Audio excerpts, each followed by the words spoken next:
Perkenalkan, nama saya Maria Serafin Lewat dengan NIM 056189414.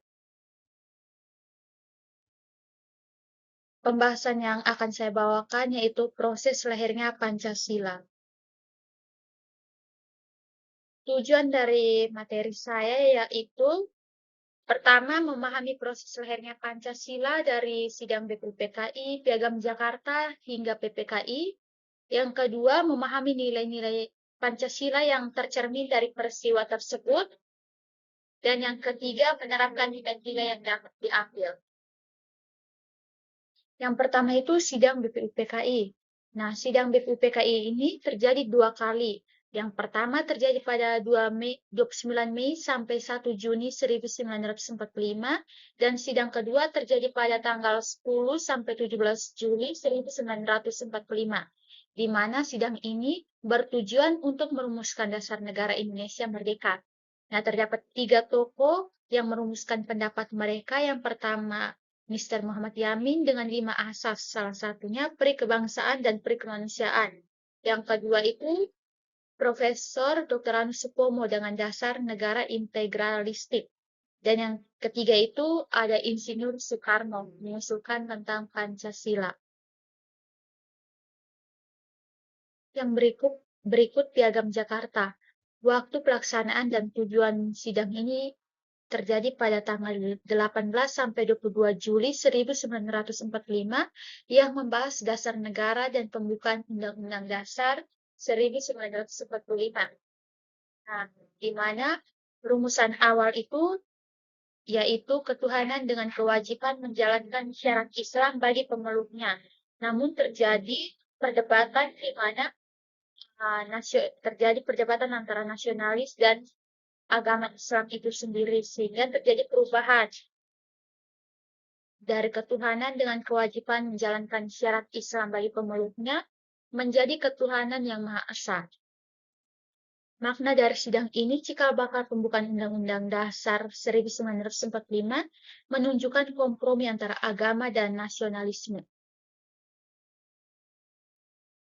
Yang berikut itu sidang PPKI.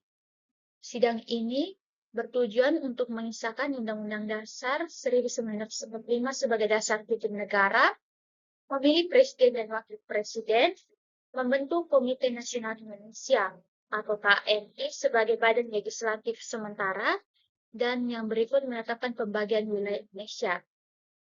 Intinya, pada sidang PPKI ini, untuk mempersiapkan pemerintahan Indonesia dan dasar negara Indonesia setelah proklamasi kemerdekaan itu terjadi.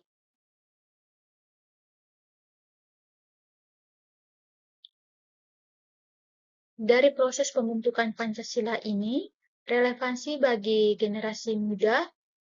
Yang pertama itu di mana di era media sosial dan globalisasi, perbedaan pendapat sering menimbulkan konflik. Nilai musyawarah, toleransi, dan persatuan dari perumusan Pancasila bisa menjadi pedoman agar generasi muda bisa menjadi lebih bijak dan saling menghargai. Ada juga relevansi yang lain, yaitu keadilan sosial mengingatkan generasi muda untuk peduli pada sesama dan memperjuangkan kesejahteraan bersama, bukan hanya kepentingan pribadi. Dari pembentukan Pancasila ini, refleksi pribadi yang dapat saya ambil, itu ada 3, di mana yang pertama, semangat gotong royong dan musyawarah harus diutamakan ketika menghadapi perbedaan pendapat. Yang kedua, kepentingan bersama lebih penting daripada kepentingan golongan atau pribadi. Dan yang ketiga itu, toleransi dan menghormati keberagaman adalah kunci menjaga keutuhan bangsa. Sehingga dari materi pembentukan Pancasila ini, kesimpulan yang dapat diambil, proses lahirnya Pancasila menunjukkan bahwa dasar negara kita terbentuk melalui perjuangan intelektual, semangat persatuan, dan toleransi tinggi antar golongan.